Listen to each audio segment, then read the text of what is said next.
Hey there, everyone. Today we're going to go ahead and explore the Black Thunder coal mine. As you can see straight ahead right now, is the elevator. To the right is the belt that takes the coal up from the mines. Not directly from the mines, albeit, but from the mine area. As you can tell, there's a single rail line that we are going along. Those are some ponds there to your left-hand side. And as we kind of go up here, you're going to get a little bit of a bird's eye view. For those of you that haven't been to this part of Wyoming before, it's quite flat out there. This is my first time here. You can see the elevators there, and you can see how the belt just goes ahead and goes to the top.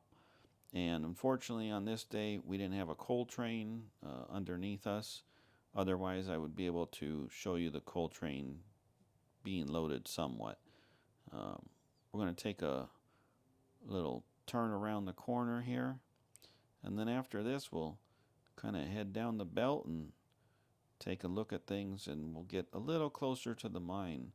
As you can tell, it's quite tall, and I believe I don't have a specific height that I remember, but definitely around 300 feet because I remember not going over the 400 feet that I'm allowed to go by the FAA. But as you can see, you're going to find the pit there off to your right, and this is a belt. As you can see, pretty much it goes in a straight line, and it's along the ground. And then once it gets closer and closer to the elevator, they go ahead and raise it up, and with that belt, just takes it on up and then dumps it in the rail cars down below. Hopefully, when I visit the location another time, we'll be able to go ahead and take a closer look at that. As you can see, we're peeling off from where the belt was, and we're going to head straight on into the coal mine.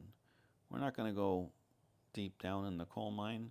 We're going to take a quick look over here, and then from there, we're going to come back and do a little history lesson for you. But as you can see how large these coal mines are, I mean, these will come up along some of the, I call them the yellow Tonka trucks, but they're massive. I mean, their tires are probably, I don't know, 10 feet tall. But look from with the drone view, they look like little Tonka trucks. And now we're going to go into the pit here. It was a little windy today, so I wasn't able to go as far as I wanted to. I didn't get to see any blasting of the coal deposits, but I did get some video shortly of Ursa, which is the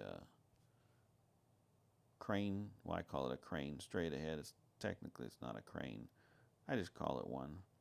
But as you can see, there are trucks down below. Those trucks take the road down there, and then they come back up, and then they head over to the left, as you can see, and dump the coal out there. Pretty it's a pretty massive operation, as you can see, and like I said, we'll talk about the history of this mine here shortly in the next portion of this video. Thank you so much. Hey there, everyone. This is my first type of video like this. We're here today at the Black Thunder coal mine. It's a surface coal mine in the United States, located in the state of Wyoming in the Powder River Basin. Very famous railroading area, as you can all tell. It apparently has one of the largest deposits of coal in the world. In 2022, the mine produced 62,180,000 short tons of coal, which is basically over 25% of Wyoming's total coal production, which is astonishing. Black Thunder's dragline excavator Ursa Major is the biggest working dragline in North America and the third largest ever made, which we'll see here shortly. It produces enough coal to load up to 20 to 25 trains per day. Draglines are not used to dig coal, but only to strip overburden. Black Thunder operates 6 drag lines. Coal is excavated by power shovels and loaded into haul trucks, as you'll see here shortly.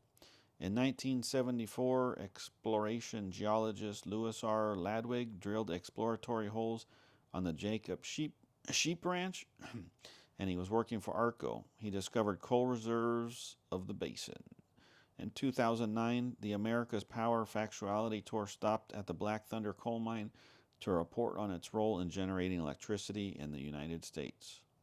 In 2010, the Black Thunder coal mine produced an estimated 115 million tons of coal, an increase of 34 million tons over 2009. The increase was a result of merging the Jacobs Ranch mine and its average 38 million tons per year into the Black Thunder's annual production. With the acquisition of Jacobs Ranch mine, Black Thunder is now the world's top coal producer. In 2011, the America Revealed Electric Nation episode aired on PBS and featured this Thunder Basin Black Thunder coal mine. Black Thunder was reported to have mined 101.2 million tons of coal in 2014. And as far as the history goes here, it was opened in 1977 by Arco Coal, and it was which was acquired in 1998 by Arch Coal. For most of its existence, Black Thunder has been the largest mine in the country by production, but it was surpassed by the nearby North Antelope Rochelle mine. North Antelope Rochelle was created after Peabody Energy purchased the Rochelle mine, adjacent to their North Antelope mine, and consolidated operations. Arch Coal Incorporated announced on March 9, 2009 that it had agreed to purchase Rio Tinto's Jacob Ranch mine, adjoining Black Thunder, which resulted in Black Thunder once again becoming the largest mine in the world. The operator claims that Black Thunder's active mine footprint comprises less than 1/4,000th of Wyoming's land area, which is approximately 25 square miles, but reclaimed and as yet undisturbed areas are not included in this figure, and much larger. I did speak with a gentleman out there when I was out in the Powder River Coal Basin that said he had been out there about 15 years, and he said the last few years coal production has definitely decreased, and they've been doing a lot of reclaiming of these mines, so they are not producing what they once were as of late. Because when I was out there, it was not very busy as I had anticipated. Thank you so much and enjoy the rest of the music.